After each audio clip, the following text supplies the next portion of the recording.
Bon, tout d'abord, Shavua Tov, très heureux de me retrouver. Ça fait très longtemps que j'étais plus à Marseille. Enfin, si j'y suis repassé, mais pas ici, à ce qui s'appelle maintenant Olami. Et on va essayer donc ensemble ce soir de réfléchir à une thématique. Alors, quand j'ai demandé sur quoi je devais parler, on m'a dit sur ce que vous voulez. Le problème, c'est qu'il y a beaucoup de choses sur lesquelles j'aime parler. Et donc, j'ai essayé d'être à l'écoute de ce qui vient d'être dit. Et à partir de ça, eh bien, je me suis dit, au fond, c'est peut-être le point de départ de la réflexion qu'on va avoir. Je viens d'évoquer très rapidement la vision de Shammai et tu as parlé de la notion de cette destruction pour reconstruire. Au fond, ce qui serait intéressant de réfléchir, c'est qu'est-ce que représentent ces concepts dans notre réalité. Il y a un maître qui s'appelait Rabbeinu Yonah de Gérone, un contemporain de Maïmonide, qui va dire la chose suivante. Rabbeinu Yonah va nous dire que la base même de toute la construction de la vie d'un individu commence à travers le fait chez Yeda Adam Erko Veyakir Ma'alotav, ce qui veut dire que l'individu est le savoir de sa valeur et la connaissance de ses lieux de grandeur. Alors, vous savez que quand les chachamim, quand nos maîtres utilisent des mots, c'est pas banal. Chaque mot a son importance et on va essayer de comprendre qu'est-ce qu'il est en train de nous dire. Tout d'abord, Rabbeinu Yonah est en train de nous dire lorsque quelqu'un veut véritablement réaliser son projet d'existence. C'est-à-dire qu'on a ici comme présupposé qu'on a un projet. Alors, la question du projet, elle est où ? Il y a un maître qui a écrit un ouvrage qui s'appelait le Mesilat Yesharim et qui commence son ouvrage de la manière suivante. Yesod HaChassidut Veshoresh Avoda Atomima. La base même de tout le travail que l'individu doit créer dans cet univers, le point de départ, c'est quoi ? Sheidbarer veitamet etzel ha'adam ma chovato beolamo. Que soit connu avec finesse et de manière vraie chez l'individu, quelle est son obligation dans son monde. On a ici, à travers ces quelques mots, une proposition de ce que doit être le sens de l'existence. Chez Yidbarer Veitamet, que l'on arrive à voir de la manière la plus vraie possible, Machovato, quelle est son obligation Beolamo dans son monde. Vous êtes d'accord que ces mots aujourd'hui, c'est presque des gros mots. Machovato, quelle est mon obligation ? On n'aime pas être obligé. La vie nous oblige. Les nécessités de l'existence nous obligent. On n'a pas le choix, on est obligé d'aller travailler. On est obligé de sourire. Parce que sinon, dans le groupe, on ne va plus nous accepter. Mais lorsqu'il n'y a pas d'éléments qui nous obligent, pourquoi je devrais m'obliger à quelque chose ? Si vous réfléchissez, eh bien, vous constaterez que de manière générale, toutes ces choses que l'on fait, eh bien, elles nous sont imposées par la vie. Elles nous sont imposées par l'univers dans lequel on se trouve. Et le Mesilat Yesharim nous dit, non. Ce qui va être intéressant, c'est que tu te poses la question, quelle est ton obligation dans le monde ? Traduction. J'arrive ici, je vous bénis tous, je me bénis avec l'euro million, la totale, le big là. Super. Donc déjà, nous n'avons plus de nécessité pour travailler. Pourquoi ? Parce que nous avons de quoi vivre. Évidemment, nous devenons immédiatement populaires et désirables. Ce qui pose un problème, c'est que je ne sais plus pourquoi on me regarde. Mais c'est pas grave, on va faire semblant. À partir de là, donc ces problèmes-là sont réglés. Vous n'avez plus de problème de fin de mois ni pour vous, vos enfants, vos petits-enfants et vos petits-enfants.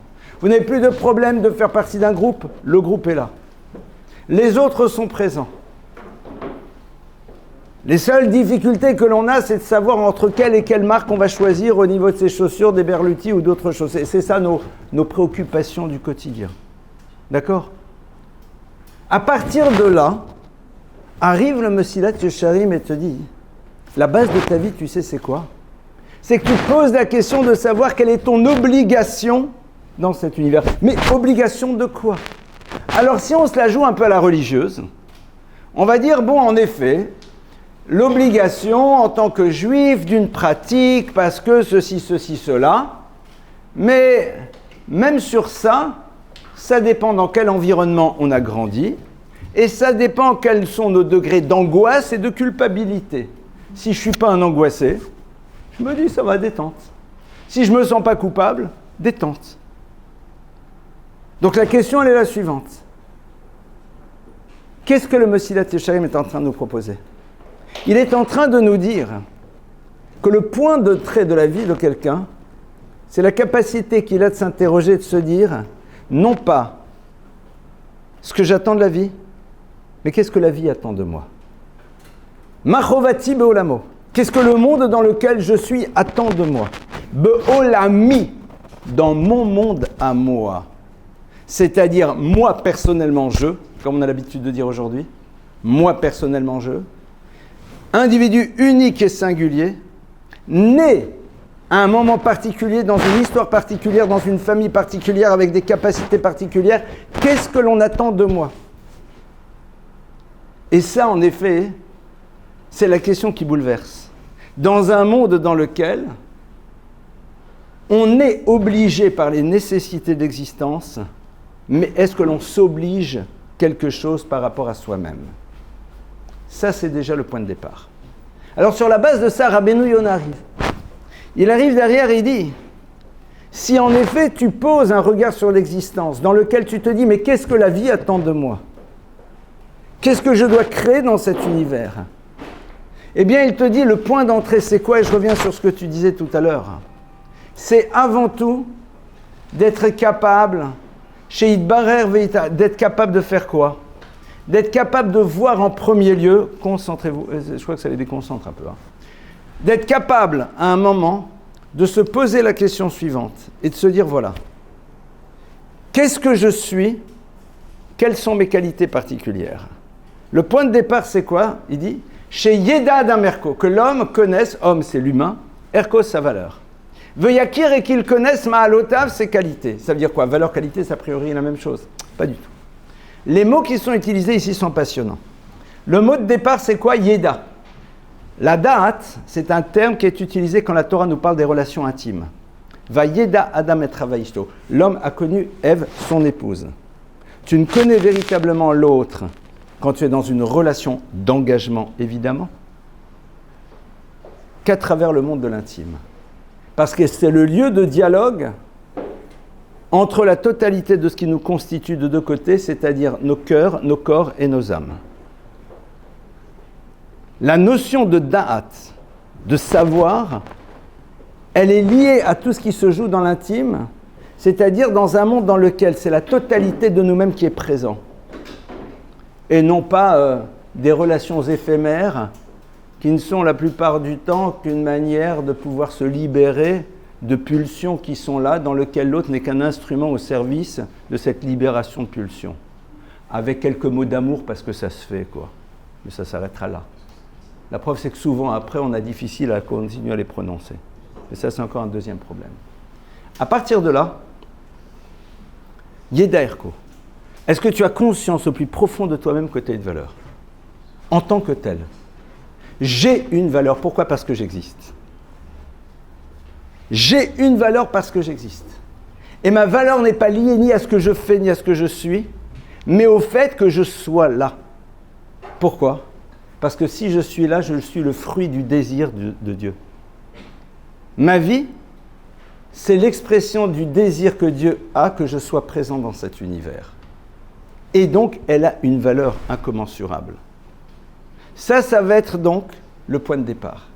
Et vous savez, malheureusement, c'est quoi aujourd'hui? J'ai l'impression notre grand problème, à notre génération, même si je ne fais pas partie de la vôtre, je suis un peu plus âgé quand même, c'est qu'on n'a pas envie de prendre le temps de penser et de réfléchir à ça. On aime bien, même dans les cours de Torah, qu'on nous dise comment tu fais, les relations, les trucs, les machins, le bien, le mal, le noir, le blanc, machin, binaire, super, Bezrat, super. Super! Et on va dans le club. Allons-y, allez, yallah, et on se rassure. Est-ce que c'est vraiment ça qu'on attend de nous? Est-ce que c'est vraiment ça qu'on attend de nous? Alors ça nous rassure. T'es religieux. On sait le Shabbat. T'as mis les tefs. T'en es où dans la tsniout? La Torah, c'est pas une religion de comptabilité. C'est pas un lieu dans lequel on compte. Et puis on dit, j'ai fait ça, je fais ça, je coche les cases et puis salut tout le monde. La base même de l'individu, c'est quoi? C'est de s'interroger sur le sens de sa vie. Or, aujourd'hui, on est dans un monde dans lequel on nous demande de surtout pas nous interroger. Ne t'interroge pas. Vis, mets des doses de religieux pour te rassurer. Salut tout le monde, tout va bien. Et installe-toi devant l'écran et vois la même chose que tout le monde. Et pense ta vie comme on te demande de la penser. Mais avec une TVA, une Torah en valeur ajoutée. On te met une petite dose de Torah en plus, donc tout va bien. On aimerait. Mais ça serait dommage parce que ça voudrait dire qu'on met de côté la partie essentielle de nous-mêmes, c'est-à-dire la capacité de réfléchir. Or, c'est ça qui nous distingue. On s'appelle des Adam. Adam, c'est quoi? C'est l'humain. Adam a une valeur numérique de 45. Aleph 1, Dalet 4, même 40. 44 et 1, ça fait 45. 45, c'est deux lettres, le même et le hé. Même hé, ça fait ensemble un mot. C'est quoi comme mot? Ma. Ma, c'est le terme qui désigne le questionnement. Le propre de l'humain, c'est de se questionner. De questionner le monde et de se questionner soi-même. Et vous êtes dans une génération dans laquelle on vous demande de ne pas vous questionner parce que le monde dans lequel nous sommes n'a pas de réponse à nous proposer. Parce que sa seule réponse, c'est vis ta vie et pense que la liberté, c'est suivre la dimension animale de toi-même. Construis un système pour justifier le fait que ce qui va être important, c'est le ici et maintenant. Mets en place une théorie dans laquelle tu vas dire ce qui est important, c'est que je me sente bien. Même si à cause de ça, je fais souffrir des autres.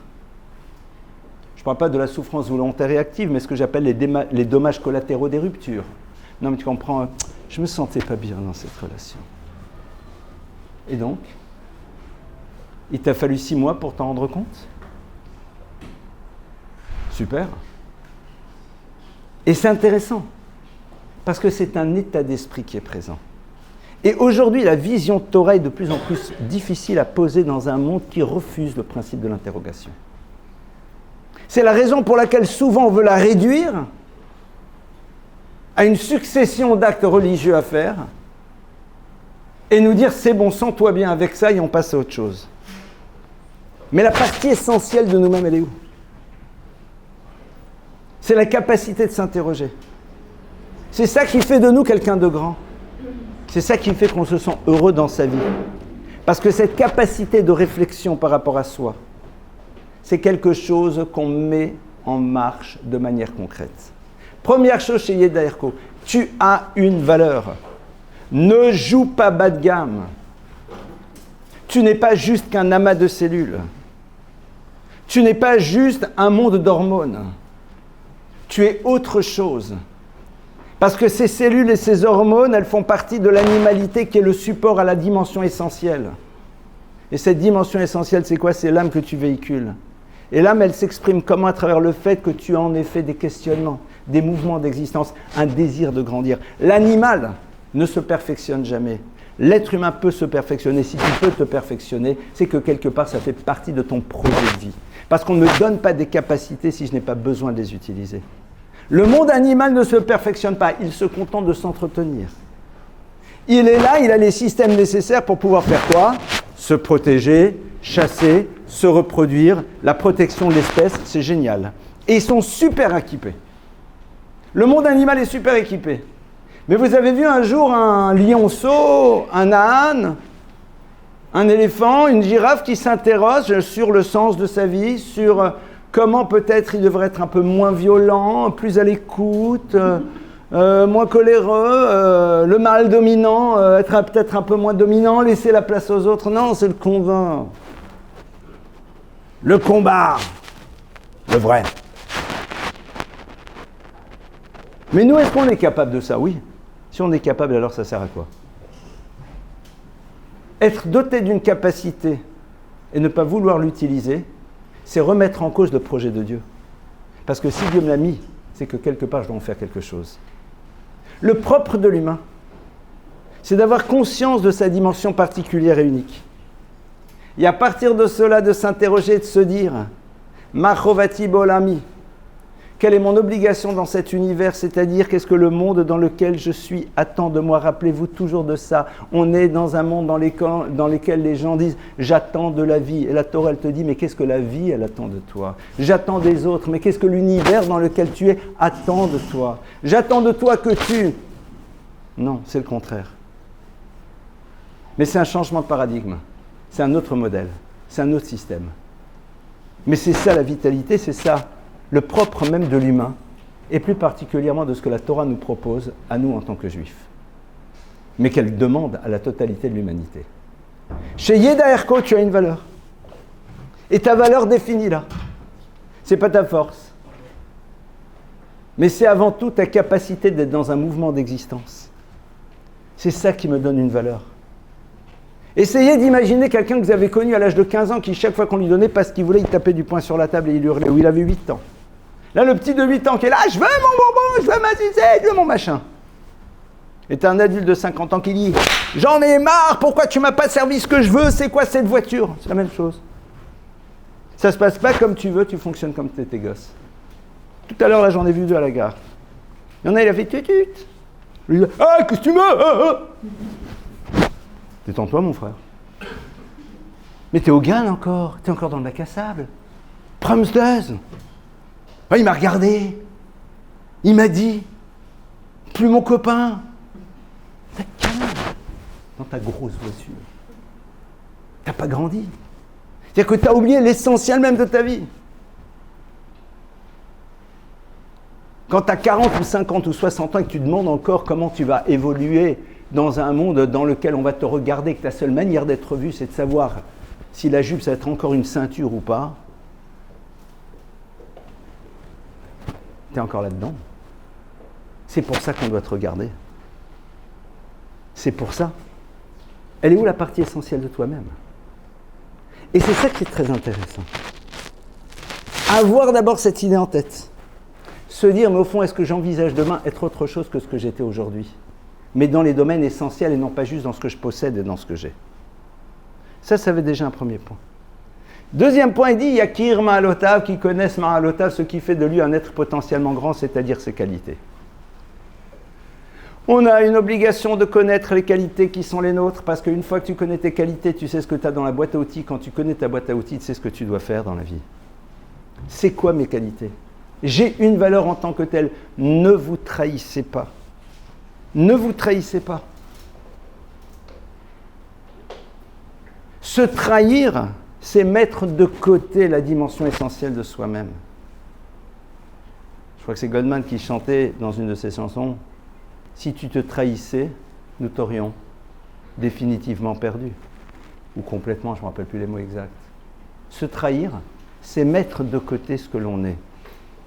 Vivre une vie dans laquelle la partie essentielle n'est plus visible. Ça va être déjà un premier point. Le second point, ça va être d'être capable de ne pas avoir peur d'identifier les qualités qui sont les nôtres. Et de se dire, à partir du moment où je connais mes qualités, quel est le projet que je dois construire dans le monde. Et c'est tellement difficile aujourd'hui. Pourquoi c'est difficile? Parce qu'on ne définit le projet qu'à travers des nécessités. Qu'est-ce que tu veux faire dans la vie? La plupart du temps, qu'est-ce que les gens vont répondre? Je veux faire, et il n'y a pas de saut métier, il n'y a que des sottes gens, sachez-le. Il n'y a pas de saut métier. Il n'y a que des sottes gens qui ont un regard parfois un peu bas de gamme sur certains types de professions. Je veux être garagiste, je veux être pédicure, je veux être médecin, je veux être vendeur. Il n'y a pas de saut métier. Non mais, ça c'est ce que tu auras besoin de faire pour vivre. Mais c'est pas ça. Qu'est-ce que tu veux faire dans la vie? Et c'est intéressant parce que regardez même les enfants. Qu'est-ce que tu vas faire dans la vie, on leur demande? Alors quand ils sont petits, c'est pas grave, quand ils sont petits, on leur dit tout simplement, je vais être pompier, je vais être policier, je vais être médecin, je vais être chanteur, je vais être footballeur, je vais être patineur sur glace. D'accord? C'est-à-dire, ils définissent ce qu'on doit faire à un monde de profession. Mais qu'est-ce que tu veux faire dans la vie? Est-ce que vous avez souvent entendu des gens qui vous dire ce que j'ai envie de faire dans la vie? c'est de devenir un moi-même amélioré. C'est ça que j'ai envie de faire dans ma vie. De me donner les moyens d'être ce que je suis, en améliorer, en mieux dans tous les domaines. Et il va falloir aussi que j'aille dans un monde de profession. Et si j'y vais autant que ça me plaise, et si je travaille autant que ça rapporte comme il faut, bien sûr. Mais ça, ce sont les nécessités de l'existence. Ce qui fait que tu poses un autre regard sur les choses. Vous savez, quand je parle de ça, je me dis, mais au fond, est-ce qu'on peut encore être à l'écoute d'une parole de ce type? Est-ce qu'aujourd'hui, ça fait encore écho? C'est-à-dire, on va ressortir et on va voir TikTok, on va voir Insta, on va voir ceci, on va voir cela, et on va nous ramener à un monde dans lequel on te dit, mais surtout ne réfléchis pas. Et si tu fonctionnes comme ça, tu vas te retrouver bien seul. Parce que tout simplement, à un moment, tu t'interrogeras et tu te diras, mais tous ces échanges, toutes ces discussions, toutes ces rigolades autour de ces choses-là, est-ce qu'elles m'ont transformé? Parfois oui, mais sûrement pas vers le haut. Avec un regard qui parfois, au fond, n'est plus vraiment celui que je devrais avoir sur l'existence. Il n'y a plus rien qui me choque. Je ris et je souris de personnes qui s'exhibent. Je les regarde comme un voyeur. Quelque part, j'existe à travers l'histoire de l'autre. Je suis copié-collé des réactions que tout le monde a. Et je suis heureux de faire partie de ceux qui ont dit like, parce que tout simplement, j'ai l'impression que maintenant, je fais partie d'un groupe et d'une communauté, d'un système. T'en es sûr? Et qu'est-ce que ça t'apporte réellement? La possibilité de vivre quelque chose par procuration pour ne pas vivre ta réalité d'existence. C'est l'enjeu au fond du bonheur. On est dans un monde aujourd'hui qui nous empêche de prendre le temps de repenser aux choses. Et je crois qu'aujourd'hui, en tout cas moi, si j'ai envie de partager avec vous, c'est essentiellement ça. C'est-à-dire, non pas la beauté de la Torah, qui est extrêmement belle, non pas la puissance des mitzvot qui sont fondamentales, non pas c'est quoi l'univers des relations humaines, non pas comment est-ce qu'on construit un couple, non pas comment est-ce qu'on fait pour s'engager, non pas comment on fait pour travailler sur sa colère, sur son écoute, sur son don, sur sa rancœur, qui sont tous ceux-là des éléments fondamentaux, mais avant tout, à quel univers on décide d'appartenir? À quel univers je décide d'appartenir? Et ce qui est intéressant, c'est qu'il y a un verset de la Torah très énigmatique et qui dit la chose suivante.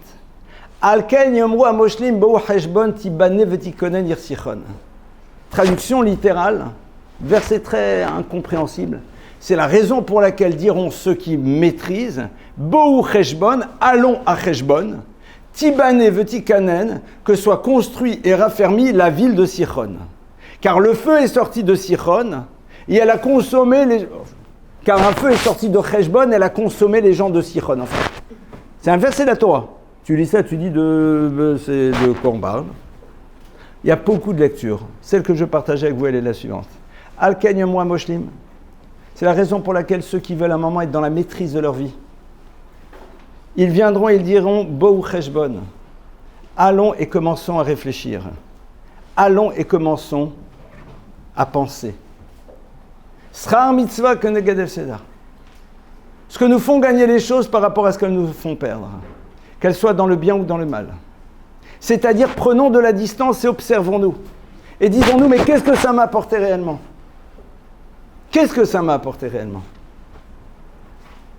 Est-ce que véritablement je me suis transformé à travers un certain type de mouvement de l'existence? J'étais récemment à Mykonos pour un mariage. Bon, super. Alors il y a une partie de l'île dans laquelle c'est pas une mitzvah d'aller, comme dirait l'autre. Mais je me suis quand même intéressé à ce qui se passe. Alors je dis, il y en a, il est parti l'année dernière. Il était sur certaines plages. Et il s'est passé quelque chose. T'es un an après mon frère. Ou ma sœur, comme tu veux. Bohu Cheshbon, qu'est-ce que ça t'a apporté? Concrètement, qu'est-ce que ça t'a apporté en plus dans ta construction de vie? Rien. Rien. Si ce n'est le souvenir de moments dans lesquels tu n'étais pas totalement dans la maîtrise de toi-même, mais dans laquelle c'est l'animalité qui est en toi qui s'est exprimée. Et aussi, une absence de sensibilité par rapport à celles et à ceux que tu as rencontrés, puisque si ce qui t'intéressait, c'était toi-même. Est-ce que vraiment tu as développé quelque chose à l'intérieur de ta vie? Est-ce que tu es quelqu'un de différent? Est-ce que tu recommanderais à ton enfant de le faire? Al-Ken Yomroa Moshlim, ceux qui veulent être dans la maîtrise de leur vie disent Bou Cheshbon, allons et réfléchissons. Toutes les choses qu'on a pu voir, toutes les choses qu'on a pu lire, tous les actes que l'on a pu faire. Bou Cheshbon, allons et commençons à être Mechachev. Mechachev, c'est-à-dire à réfléchir et à penser. Mais aujourd'hui, on est dans un monde dans lequel on nous dit on aura toujours le temps de voir. On aura toujours le temps de penser, on aura toujours le temps de réfléchir, on va kiffer la vie. Et comme on met des zestes de religion à l'intérieur, on se sent bien, mais c'est dramatique. Mais mets plus tes tefs, mon frère. Parce que c'est un alibi pour ne pas faire exister la partie essentielle qui est de réfléchir. On se donne des bonnes consciences. J'ai pas dit qu'il ne faut pas les mettre. Mais quelque part, je suis en train de me dire, est-ce que véritablement, parfois, ça ne nous empêche pas d'aller vers l'essentiel? Est-ce que parfois, ça ne nous empêche pas de passer à côté de ce qui est essentiel pour notre vie? Ça, c'est cette notion-là. Bou Cheshbon. Allons et développons cette notion de marshava. La marshava, c'est quoi? C'est la pensée, la capacité de réfléchir. Celle qui me donne la force de m'arracher à mon besoin d'aller consulter encore et encore mon portable, parce que tout simplement, j'ai tellement de choses fondamentales auxquelles je veux penser. Qu'est-ce que je veux faire de ma vie? Est-ce que véritablement ces relations sont bonnes ou sont toxiques? Qu'est-ce que ça m'apporte de faire telle et telle chose? Pourquoi je ne suis pas capable à un moment de me dépasser? C'est quoi mes zones de progression? Mais on est dans un monde dans lequel on nous dit « n'aie pas d'exigence par rapport à toi-même ». Et ça, c'est soit A, soit B. Soit en effet, on s'inscrit dans cette vision de la Torah qui nous dit « Ma chovati baolami ». Quelle est mon obligation dans ce monde? Qu'est-ce que la vie attend de moi? Soit je me dis « L'univers dans lequel je suis n'attend rien de moi, le créateur de l'univers n'attend rien de moi, je n'ai rien à apporter au monde pour l'instant, je lui apporterai peut-être un jour et on verra. Ce qui est important, c'est qu'est-ce que je peux prendre, qu'est-ce qui fait que je me sentirai bien. » Et je redis à nouveau, je vis dans l'expérience de tout à chacun, je me mets quelques doses de spiritualité pour pouvoir me sentir moins mal, et super. Et super. Il y en a certains qui vont venir vous casser le boulot. Vous cassez le boulot. Parce qu'on dit aux gens, non mais venez, tu vas voir, c'est sympa, c'est frais, c'est ambiance. C'est ce que j'appelle des produits d'appel. C'est le point de départ, pas le point d'arrivée. C'est comme quelqu'un qui n'aime son conjoint que pour sa beauté. La beauté, ça a parfois été le point de départ. Mais si c'est le point d'arrivée, ça veut dire qu'au fond, il ne s'est rien passé dans l'histoire.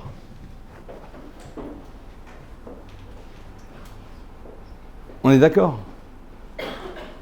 Vous êtes d'accord que si le point de départ, c'est le point d'arrivée, c'est dramatique. Pourquoi tu m'as parlé? Parce que je t'ai trouvé sympa. Super. C'est une manière de dire mignon, mignonne, attirant. Ok. C'est un peu soft, quoi. Je t'ai trouvé très sympa. Un sourire charmant. Au masculin comme au féminin. Ok. Et là maintenant, pourquoi tu es intéressé à ce qu'on continue à parler? Parce que tout simplement, il y a d'autres choses. Il y a d'autres choses beaucoup plus fondamentales et essentielles qui nourrissent véritablement la relation. Et qui sont l'expression de ce que tu es réellement toi. Et c'est ça en vérité que je recherche. Et c'est ça qui va être créateur de liens. C'est ça qui va faire que demain, même si à un moment, ta présentation n'est plus exactement la même, le lien sera là. Regardez, la plupart du temps, les gens se lèvent et partent quand l'autre ne rend plus, ne nous amène plus ce qu'on attendait. Quand ce qui était le point de départ n'est plus présent, souvent on se lève et on part. Ou alors quand il y a un autre point de départ encore plus sympathique, on va vers l'autre point de départ. D'accord? C'est-à-dire qu'au fond, la relation, elle ne s'est jamais construite. Ça, c'est le monde dans lequel on est. Et à un moment, il exige un choix radical. À un moment, on n'a pas le choix. Il faut savoir de quel côté je me positionne. Le prophète Élie sur le mont Carmel, il s'adresse au peuple d'Israël, il leur dit « Ad matai atem postrim al shnei asoipim » Il leur dit « Jusqu'à quand vous allez être en équilibre ?» Im lachem, lochul lachem, im labal, lochul labal. Si c'est Dieu, c'est Dieu. Si c'est les divinités autres, allez-y. Qu'est-ce qu'il leur dit, le prophète Élie? Eliyahu Hanavi dit au peuple d'Israël, on ne peut pas être sans arrêt entre les deux, mon cœur balance. Il dit, faites vos jeux, faites vos choix. C'est quoi la direction de vie que tu veux donner à ton existence? C'est quoi, vers quoi tu tends? Vers le ici et maintenant, ou vers quelque chose qui construit ton éternité? Vers quelque chose qui va te nourrir profondément? Ou vers quelque chose que tu auras besoin de renouveler de manière constante pour avoir l'illusion de ressentir des choses? Regarde autour de toi. Plus on réussit, plus on va être, souvent, dans de la coque et dans d'autres choses. Pourquoi? Ça ne t'interroge pas? Mais pourquoi on a besoin de prendre de la coque aujourd'hui? Que le gars qui soit au fin fond de sa brousse complètement perdu, sans rien, dans le drame absolu, dit « ça plane pour moi, je veux bien ». Le problème, c'est que ce n'est pas remboursé par la Sécu. Mais toi, tout va bien dans ta vie. Tu as la voiture. Tu as de quoi manger. Pourquoi tu as besoin de ça? Pourquoi tu as besoin de ça? Pourquoi même Bichlal, tu n'es pas capable de résister à ceux qui te le proposent et de les interroger? Mais pourquoi on en a besoin? Allez, arrête, viens, on va s'éclater. Une manière supplémentaire d'oublier ce que tu es. On n'a même pas ce courage. Je dis, mais qu'est-ce que je fous là-dedans?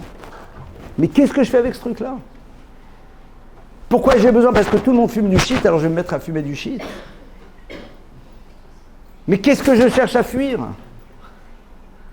Quel est ce mal-être que je transporte, mais que je n'ai pas envie de voir, et qui m'amène à construire des théories dans lesquelles je dis, mais c'est pas un problème. Mais c'est faux, tu sais que c'est un problème. La preuve, c'est que tu as toute une génération qui n'en a pas eu besoin. Et pourtant, ils ont vécu des choses un peu plus complexes. Que les rescapés de la Shoah se soient mis à la coque ou au shit. Que ceux qui se sont retrouvés sans rien en partant d'Algérie ou d'ailleurs en 62 se soient mis à ça, je veux bien. Parce qu'en effet, ils avaient peut-être besoin de ça pour se sentir moins mal. Ils n'y ont pas été. Ils ont construit. Ne serait-ce que cette interrogation-là. Est-ce qu'on l'a? Bo Cheshbon. Tu rencontres une fille. Tu sais où tu veux aller. D'abord, elle, est-ce qu'elle sait où tu veux aller? Tu lui as dit? Tu as dit, sache qu'a priori, ça ne sera pas pour aboutir parce que je ne veux pas me marier.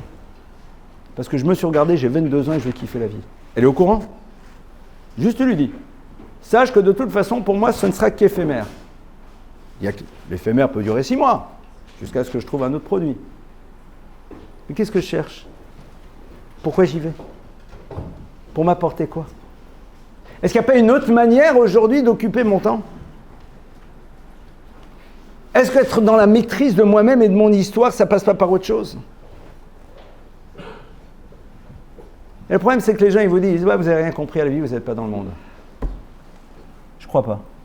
Je pense que j'y suis autant, voire même plus que vous. Parce que j'en vois aussi l'envers. Parce que j'en vois aussi les drames. Parce que j'en vois aussi les larmes.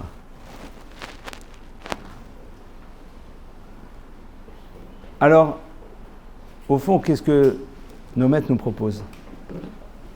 Ils nous proposent Cheshbon, la notion de réfléchir. Réapprendre à réfléchir et s'interroger.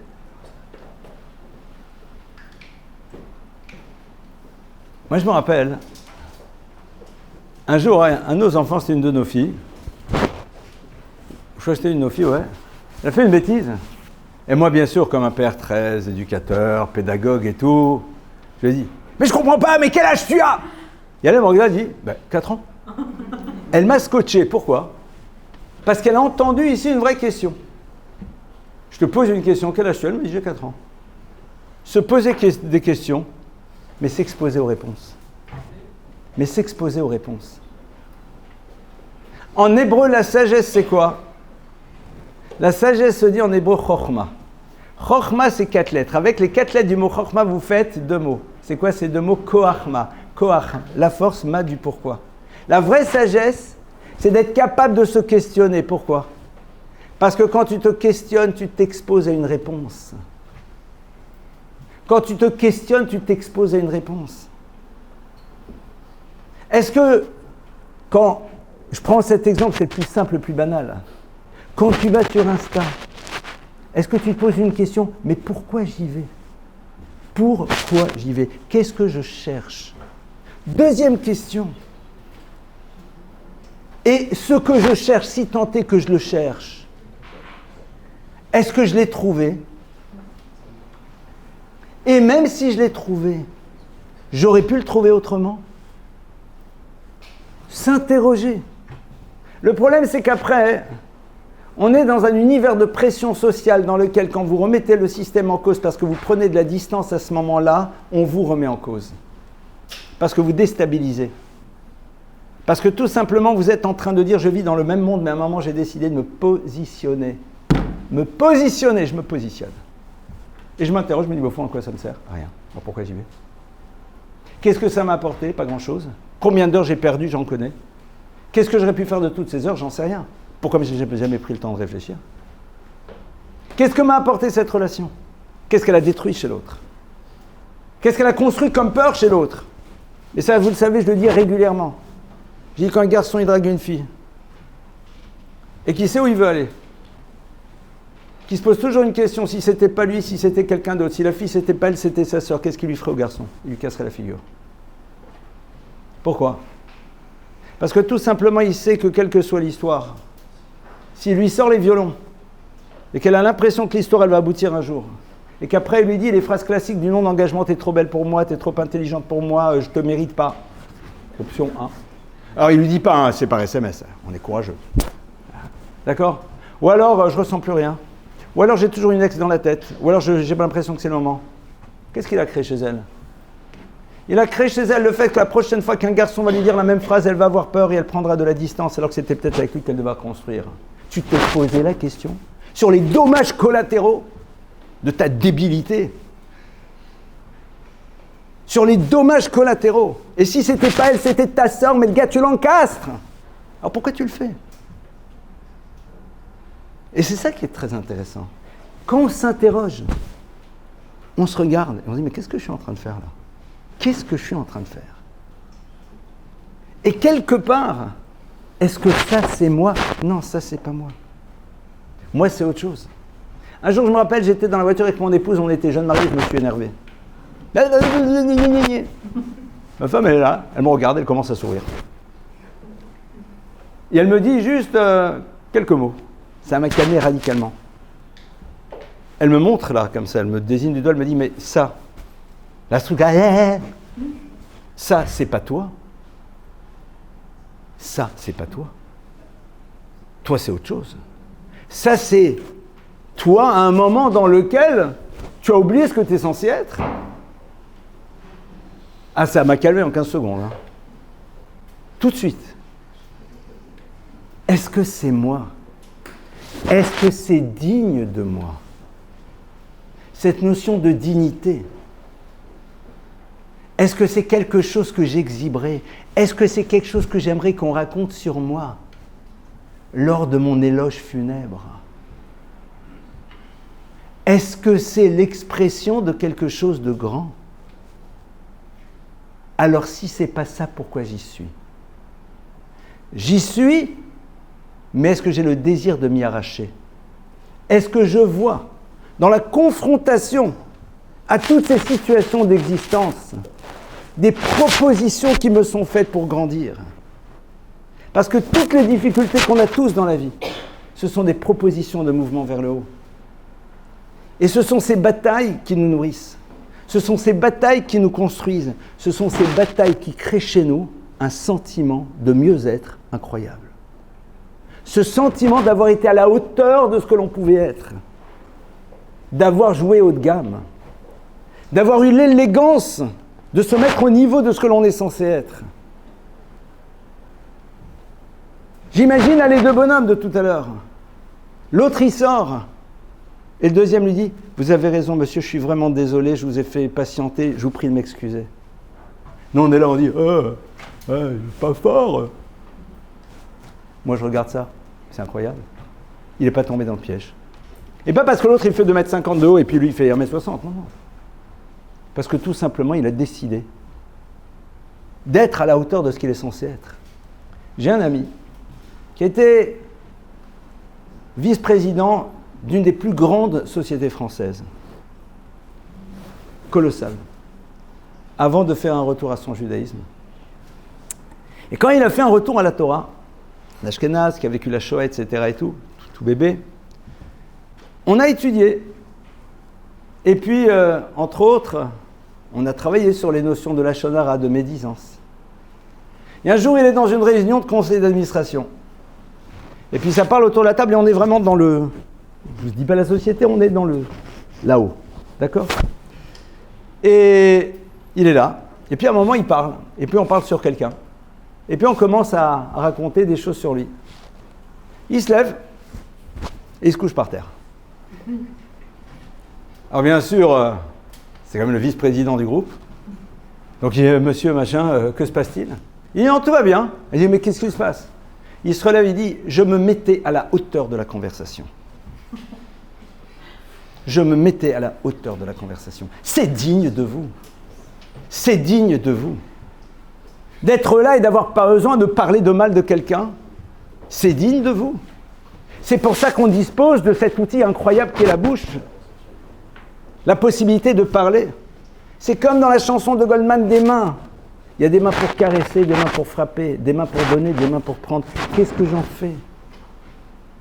Il y a des regards qui sont là pour apporter aux autres. Et des regards qui sont là pour pouvoir se nourrir. C'est ton choix, c'est ta liberté. Et ça, on ne peut pas imaginer le bonheur que l'on ressent quand on rentre dans cette dynamique. Dans laquelle, en effet, on ne mettra peut-être pas les tefilines tout de suite, dans laquelle notre Shabbat ne sera pas. Pourquoi ? Parce que ça, ce sont nos mouvements de vie dans lesquels on doit s'arracher à notre quotidien parce que tout simplement, on n'a pas eu l'habitude et c'est complexe et c'est difficile. Et un truc dans lequel les images nous exciteront toujours et on devra se battre, c'est sûr. Nos batailles du quotidien, nos échecs seront encore là. Mais quelque part, avec un autre état d'esprit et un autre regard sur la vie, un autre regard sur soi-même, et qui change tout. Un regard qui est sous-tendu par le désir de m'interroger, de me questionner, et d'avoir parfois des réponses qui vont un peu me bouleverser. Ben ouais, je sais que si je suis là, c'est parce que j'ai besoin de régler. Moi, j'étais à Dubaï, je vous raconte ma vie un petit peu.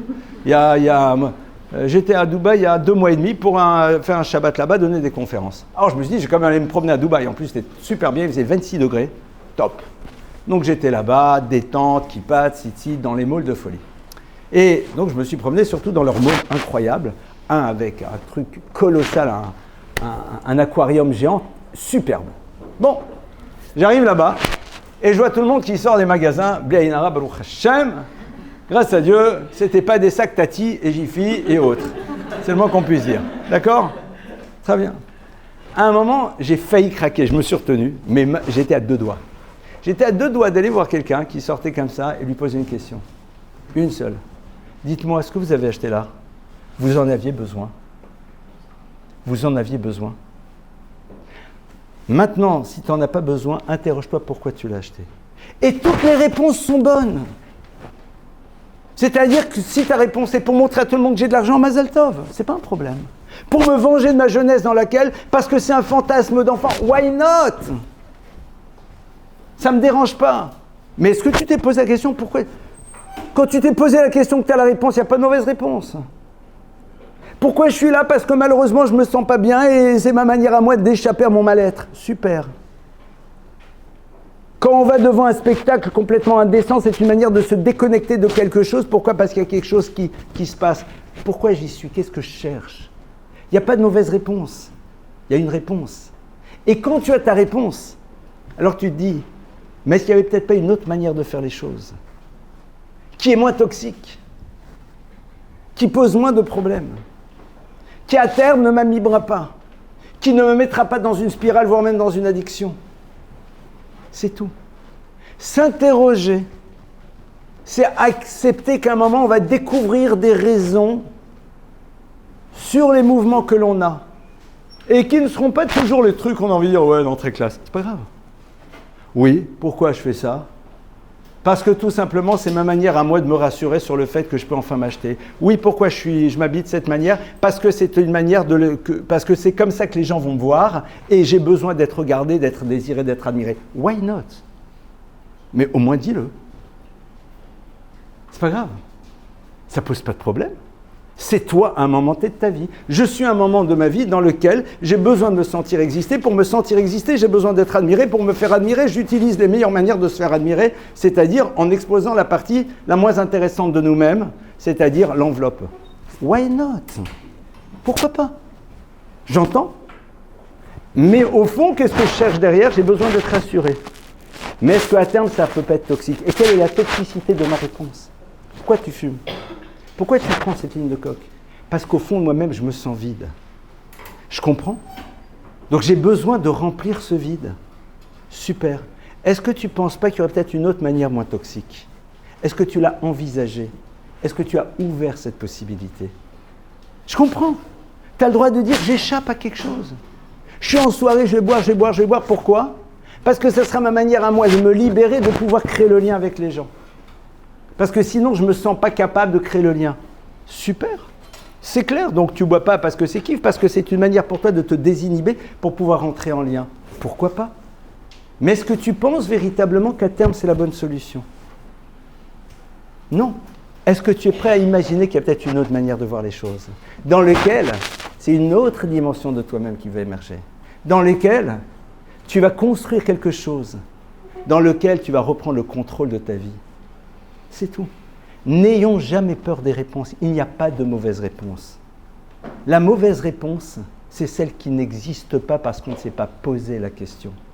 S'interroger, c'est passionnant. Moi, je me vois parfois réagir d'une certaine manière. Et je me dis, pourquoi je réagis comme ça? Pourquoi je réagis comme ça? Qu'est-ce qui se passe?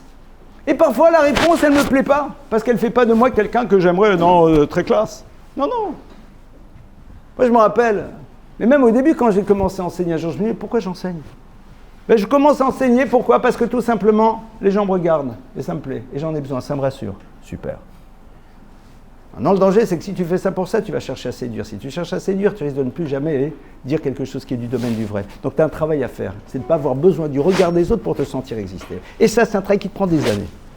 Et pourquoi j'en ai besoin, j'en sais rien. Enfin, si, j'ai essayé de comprendre. Mais voilà. C'est pas grave.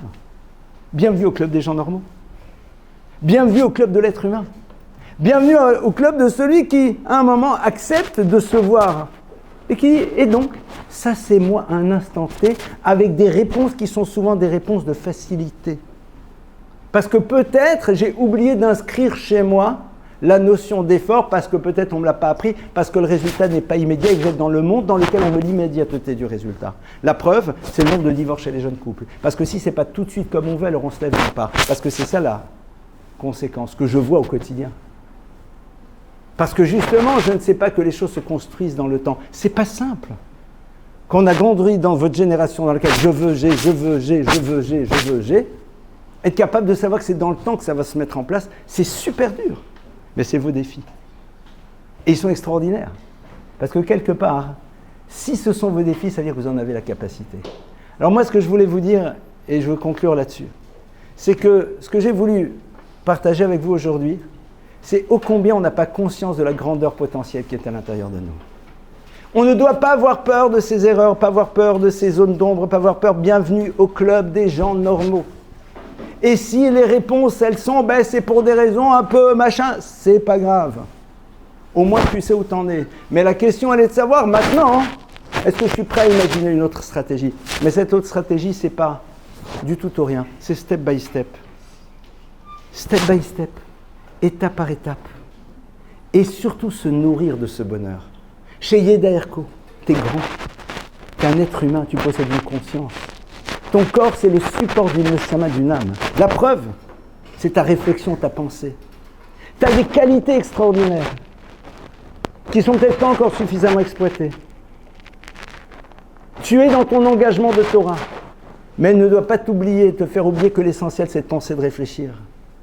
On se raconte des cracks et des histoires. Mazal Tov, bienvenue au club. Bienvenue au club.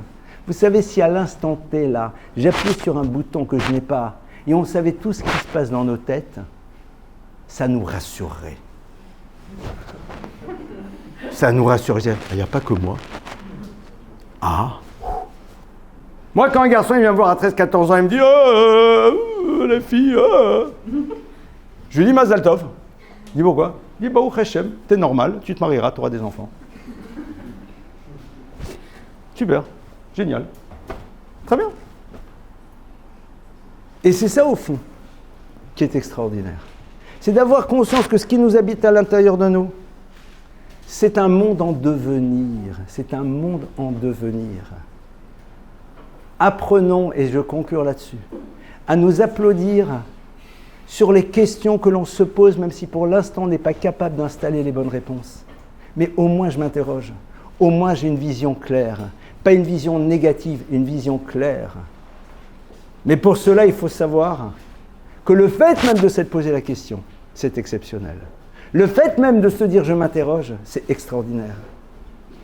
Le drame, c'est lorsqu'il n'y a pas de réponse parce qu'il n'y a pas eu de question.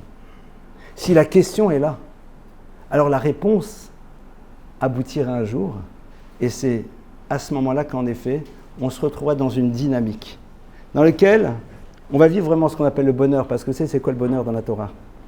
Dans la Torah, le bonheur, c'est très simple. C'est quand votre vie, elle rentre en résonance avec ce qu'elle peut être. Lorsque je réalise que ce que je fais, c'est vraiment tout ce que je peux faire dans l'existence, dans ma dimension unique et particulière. Je vous remercie pour votre écoute.